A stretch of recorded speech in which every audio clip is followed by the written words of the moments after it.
बात समझ में आ रहा है? देह भाव को क्यों कहा गया है कि बड़ी खतरनाक बात है?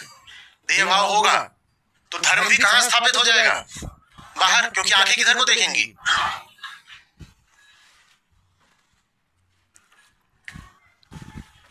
इतना बोल गए, समझाते समझाते वे बेचारे पूरी जिंदगी लगा गए, चले गए कि तुम जिसको भी उच्चतम बोलते हो, जो भी नाम है तुम्हारा,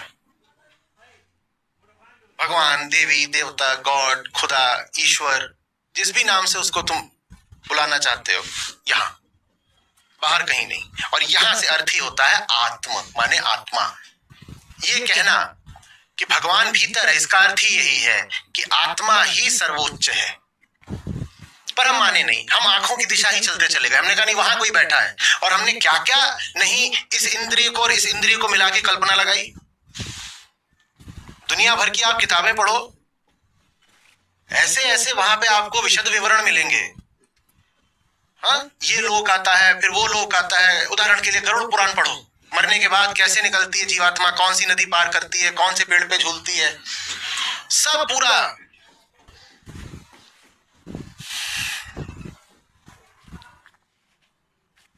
जो कुछ भी है उधर कहीं है।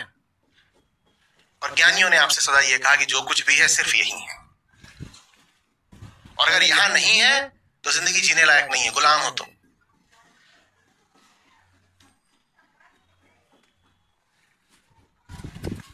अब थोड़ा कठिन बैठेगा क्योंकि हम इन दोनों चीजों में संबंध बैठाते नहीं है।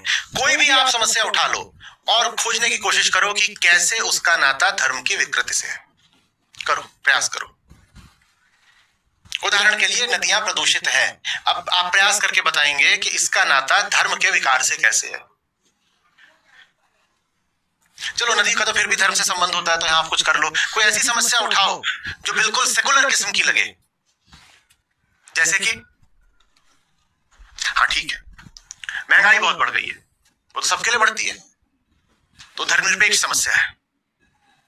ठीक, तो महंगाई बहुत बढ़ गई है। आपका काम है, आप पता लगाओगे महंगाई के बढ़ने का भीतरी धर्म की विकृति से क्या संबंध है। और जैसे ही वो संबंध आपको स्पष्ट होगा, एकदम यहां पे पटाख से 1000 वाट का चलेगा कि जो कुछ भी हो रहा है बाहर गलत, वो वास्तव में इसलिए गलत हो रहा है क्योंकि हमारा धर्म गलत है।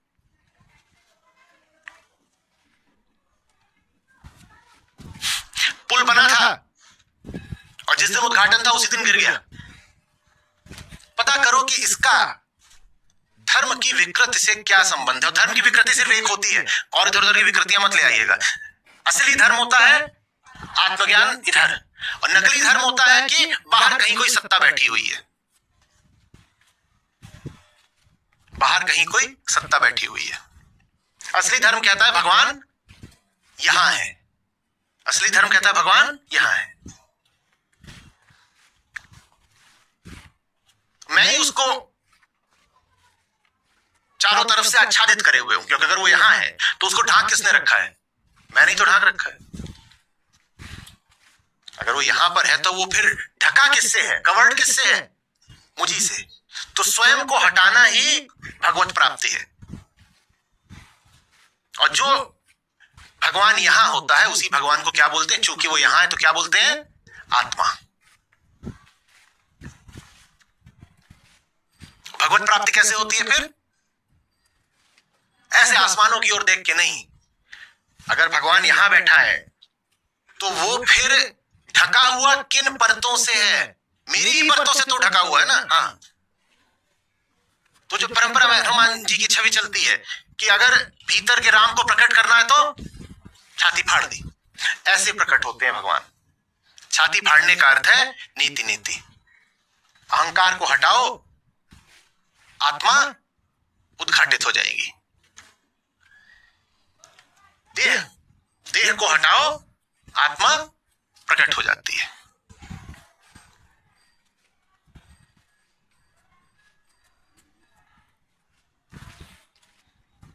क्या क्या लिख डाला तुमने? तुमसे हमारी खास दोस्ती होने वाली है। बच्चों के साथ शैतानी करने में मुझे बहुत मजा आता है।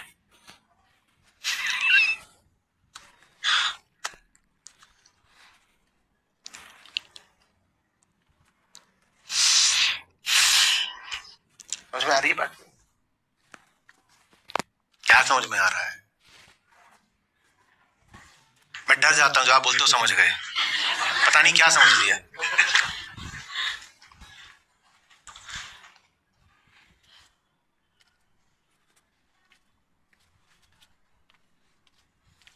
इंद्रियों की दिशा भगवान को स्थापित कर लेना ही धर्म का विकार है।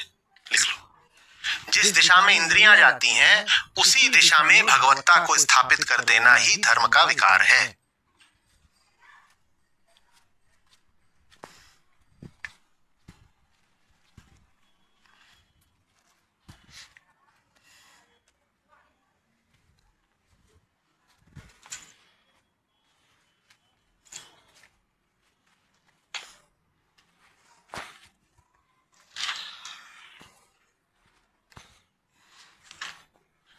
तो धर्म के विकारों में जो एक बात आ गई वो है क्रिएटर गॉड।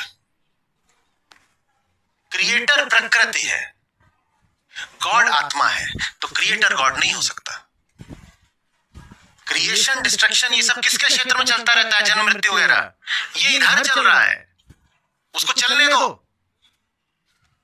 आत्मा क्रिएटर नहीं है, विटनेस है, साक्षी है। उसको क्या मतलब कि कुछ बनाए, कुछ गिराए, तोड़े कि फोड़े, कि बैठ करके इंसान को बनाए, पहले पुरुष को बनाए, फिर स्त्री को बनाए, फिर जानवर को बनाए, गधे को बनाए, झुन्नू लाल को क्यों बनाए भगवान? ये सब कहां हुआ है कार्यक्रम? ये प्रकृति में हुआ है। तो ये जो क्रिएटर गॉड की अवधारणा है ये महाअंजन है। गॉड द क्रिएटर, वेदांत कहता है गॉड द विटनेस। नहीं, पर ये फिर सब कुछ जो है ये कहां से आया? वेदांत तुरंत क्या बोलेगा? किसके लिए? जिसके लिए है उससे आया, गॉड से नहीं आया। ब्रह्म के लिए ब्रह्मांड का कोई अस्तित्व ही नहीं है, ब्रह्मांड है ही नहीं, तो आया कहां से? ब्रह्म है, ब्रह्मांड नहीं है। लिखो, ब्रह्मांड तो सिर्फ अंड के लिए है। अंड माने कौन? झुन्नू लाल। ब्रह्म के लिए कोई ब्रह्मांड नहीं है, ब्रह्म मात्र है। यही तो अद्वैत है, ब्रह्म मात्र है। ब्रह्मांड सिर्फ किसके लिए है? अहम के लिए है। तो ब्रह्मांड कहां से आया? फिर किसने बनाया ये सब कुछ? लोग कहते हैं ये सब कुछ है तो बनाया होगा, उसी ने बनाया जो देख रहा है। क्रिएटर अगर कोई है तो प्रकृति मात्र है। प्रकृति के द्वैत है, एक देखता है, एक को दिखता है। एक अपने आप को चेतन बोलता है, दूसरे को जड़ बोल देता है दोनों प्रकृति के ही भीतर। और अविद्या है प्रकृति में आत्मा को तलाशना। जानते हो ना, प्रकृति क्रिएशन है, उसमें आत्मा को तलाशना माने क्रिएशन में गॉड को तलाशना। जो क्रिएशन में गॉड को तलाशने निकल पड़ा वो माया का शिकार हो गया।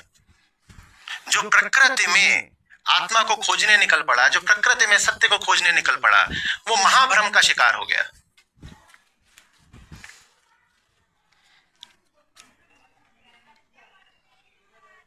प्रकृति में कुछ खोजा नहीं जाता, प्रकृति से बस निर्लिप्त हुआ जाता है। प्रकृति में आपको ब्रह्म, गॉड, ईश्वर या भगवान कुछ नहीं मिल जाना है। प्रकृति से तो हमारा रिश्ता निर्लिप्तता का है, शुद्ध निर्लिप्तता। वहां पर आप इतनी बड़ी चीज खोजने निकल पड़ोगे तो लिप्त तो हो ही जाओगे ना। फिर आपने कह दिया जो सबसे ऊंची चीज है वही कहां मिलनी है? प्रकृति में। तो अब तो प्रकृति से लिप्त होना पड़ेगा।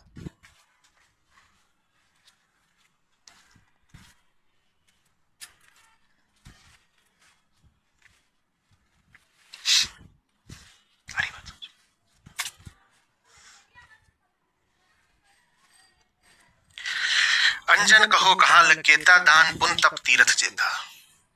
ये सब के सब क्या करते हैं? प्रकृति के क्षेत्र में आत्मा को आरोपित करते हैं, इम्प्लांट करते हैं, जो चीज वहां है ही नहीं।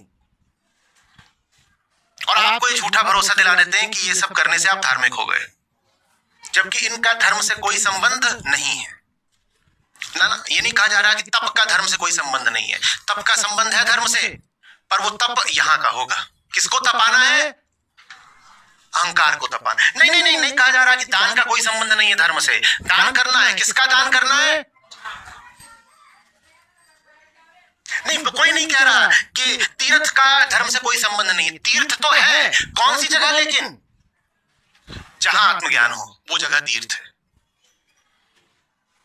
हमने परिभाषाएं सब उल्टी पुल्टी कर दी हैं, विकृत कर दी हैं। हमारी परिभाषाओं में आंतरिकता गायब हो गई है। हमारे कोई पूछे तब का अर्थ होता है कोई बाहरी चीज। कोई पूछे उपवास, उपवास माने एक बाहरी चीज नहीं खाई, उपवास है। उपवास का संबंध हम धर्म से बिठाते हैं ना कि आजकल फलाने दिन चल रहे हैं, हम उपवास कर रहे हैं। कोई पूछे उपवास माने क्या किया, क्या किया, तो कहेंगे आज ये नहीं खाया वो नहीं खाया, हमारा उपवास है। उपवास, उपवास, वास करने वाला कौन है? अहंकार। उप माने निकट। अहम जब आत्मा के निकट वास करने लगे उसको उपवास बोलते हैं। लेकिन हमारे लिए उपवास का क्या मतलब होता है? कुट्टू का आटा। इसका अहम और आत्मा से क्या रिश्ता? धर्म के क्षेत्र में आपको जो भी बताया जाए तुरंत कसौटी की तरह पूछिएगा इसमें अहम और आत्मा कहीं पे है क्या? और अहम आत्मा नहीं है तो कुट्टू का आटा, इससे थोड़ी काम चलेगा।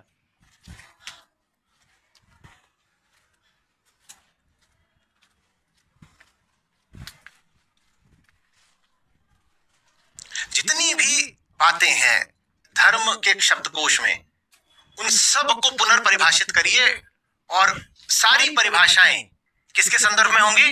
अहम और आत्मा।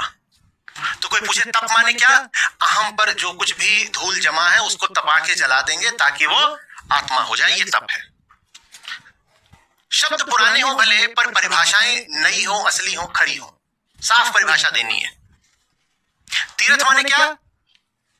ऐसी संगत में बैठना जहां आत्मज्ञान होता हो, यह तीर्थाटन है।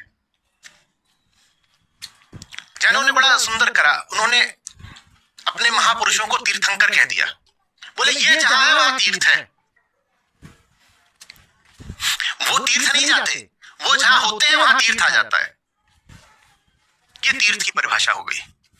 किसी ऐसे के साथ हो लेना जिसके साथ बैठ करके अपनी खबर लग जाए, ये तीर्थ यात्रा हो गई।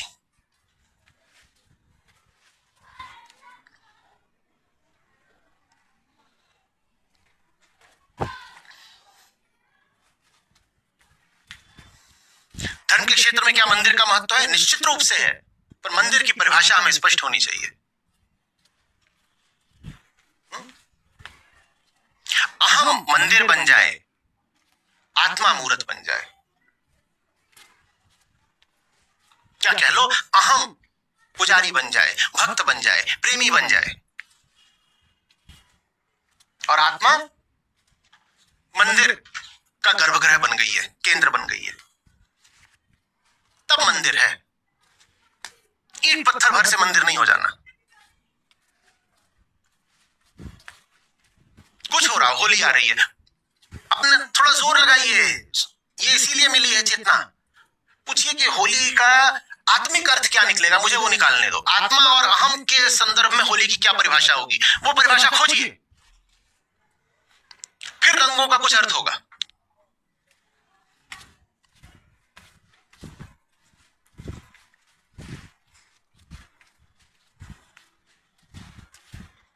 बात समझ में? ये थोड़ी कि उसको ले जाकर के कीचड़ में डाल दिया हो बेचारा, वो कोई भी उठा के कहीं भी डाल दे, उसको क्या करेगा?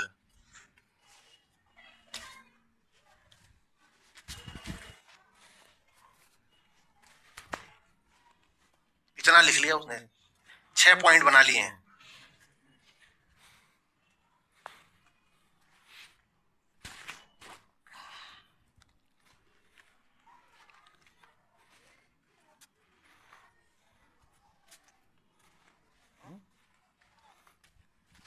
धर्म से संबंधित कोई बात, कोई वक्तव्य, कोई समय, कोई सूचना, कोई घटना सामने आए, अभ्यास हमें अपने आप को क्या देना है? मैं पूछूंगा अहम और आत्मा से कोई लेना देना है इसका क्या? ये करना है। अहम आत्मा और कुछ नहीं है। आत्मज्ञान के अलावा, आत्म मुक्ति के अलावा और कुछ नहीं है धर्म। तो धर्म में जो कुछ भी चलता है उसको खींच करके कहां लाना है?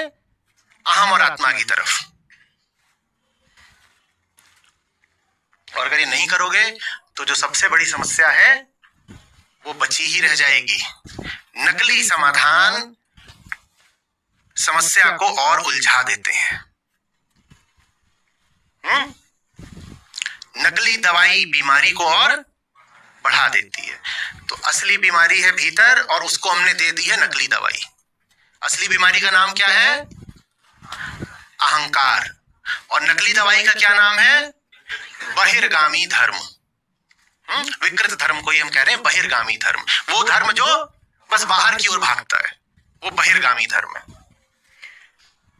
समस्या का क्या नाम है फिर से बताइए? नकली समस्या का क्या नाम है?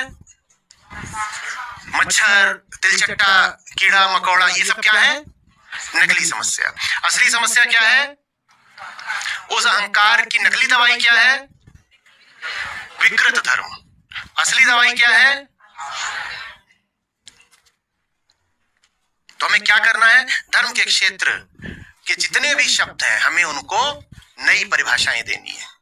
नई नहीं होंगी, वो असली होंगी। नई माने ये नहीं कि हम रच रहे हैं, नई माने वो जो उनका मौलिक अर्थ था।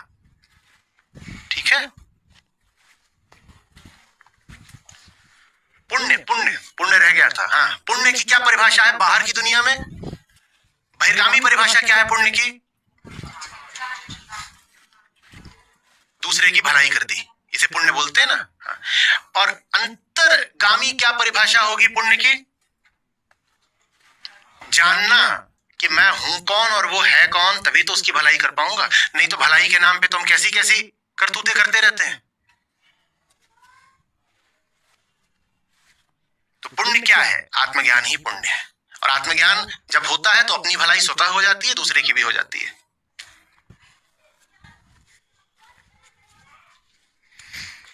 बताइए।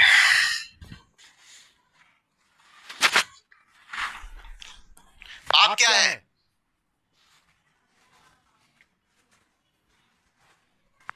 तो किसको बोलना है? पापी।